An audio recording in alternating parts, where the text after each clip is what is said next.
పద్దెనిమిది పడిమెట్ల పైకెక్కి గుడికేగు భక్తులకు ఎదురొచ్చే బంగారు స్వామి.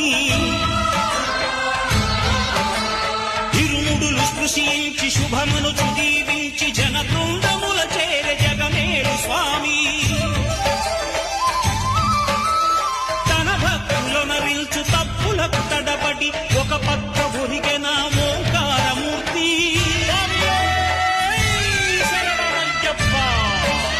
స్వాములందరూ తనకు సాయము కాగా ధీమంతుడై లేచే ఆ కన్య స్వామి.